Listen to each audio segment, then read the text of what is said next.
melaksanakan ujian praktek mengenai pembuatan es krim berdasarkan sifat koligatif larutan. Yang terhormat, Bapak Munandar selaku guru pengampu mata pelajaran kimia kelas 12-9. Nah, sebelumnya, apa sih sifat larutan koligatif itu? Sifat koligatif larutan adalah sifat larutan yang tidak bergantung pada jenis zat terlarut, tetapi hanya bergantung pada konsentrasi partikel zat terlarutnya. Dalam pembuatan es krim, sifat koligatif yang berperan adalah penurunan titik beku. Oke, di sini adanya alat dan bahan untuk membuat es krim. Yang pertama itu adanya termometer, yaitu untuk mengukur suhu awal dan suhu yang sudah dikasih garam. Yang kedua itu adanya mangkuk dan sendok. Mangkuk itu untuk hasil nanti es krimnya. Yang ketiga adanya kaleng kue. Yang keempat adanya baskom dan yang sudah diisi es batu. Yang kelima adanya susu ultra milk full cream. Yang keenam adanya gula pasir. Yang ketujuh adanya garam. Langkah yang pertama, siapkan alat dan bahan dan masukkan es batu ke dalam baskom. Dan ukur suhu awal es batu sebelum dikasih garam. Dan tunggu sampai mengetahui berapa suhu awalnya.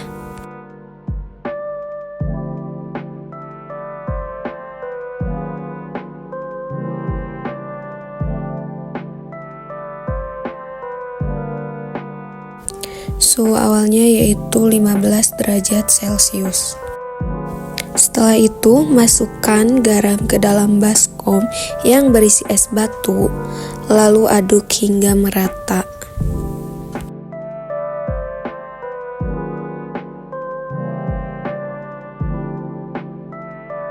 Kemudian masukkan kaleng kue ke dalam baskom yang sudah ada es batu yang telah dicampur dengan garam.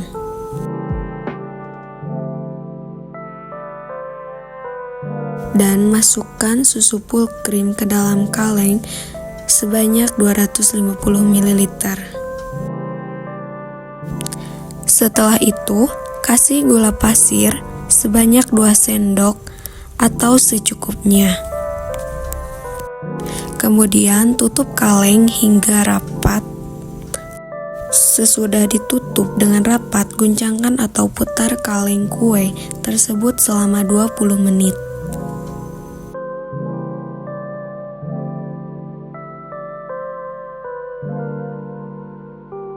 Lalu, ukur suhu tersebut setelah es batu dicampurkan dengan garam hingga ketika berair.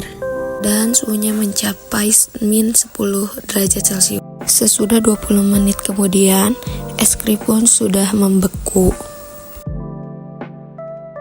Dan ini hasil es krimnya, sudah siap saji dan dimakan. Nah, di sini juga dapat dilihat dalam prinsip penurunan titik beku dalam pembuatan es krim. Yang pertama, es krim dibuat dengan mencampurkan susu dan gula, lalu didinginkan hingga membeku saat ketika dalam wadah. Yang kedua, penambahan gula atau sukrosa atau garam dalam campuran es krim menurunkan titik beku larutan dibandingkan dengan air murni. Yang ketiga, akibatnya es krim tidak membeku menjadi es keras seperti air, melainkan tetap lembut karena adanya fase semi padat. Yang keempat, campuran ini juga membantu menghasilkan tekstur es krim yang lebih halus karena menghambat pembentukan kristal es besar. Di sini juga ada peran garam dalam proses pembekuan. Yang pertama, dalam pembuatan es krim tradisional sering digunakan campuran es dan garam, biasanya NaCl atau CaCl2 untuk mempercepat pembekuan. Yang kedua, garam ditambahkan ke es untuk menurunkan titik bekunya sehingga dapat menyerap lebih banyak panas dari campuran es krim, mempercepat proses pembekuan. Di sini juga ada rumus titik beku atau rumus penurunan titik beku larutan dihitung dengan rumus berikut ini. Ada di atas.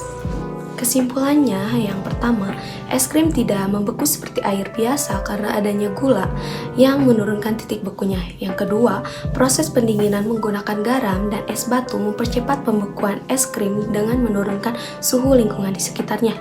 Yang terakhir, konsep ini menunjukkan bagaimana sikap koligatif larutan dimanfaatkan dalam kehidupan sehari-hari, terutama dalam industri makanan. Jadi, dalam pembuatan es krim, prinsip penurunan titik beku sangat berperan untuk menghasilkan tekstur lembut dan mencegah pembentukan kristal es besar. Sekian dari saya. Mohon maaf bila ada kesalahan atau kesalahan kata atau dari cara pembuatan. Terima kasih. Wassalamualaikum warahmatullahi wabarakatuh.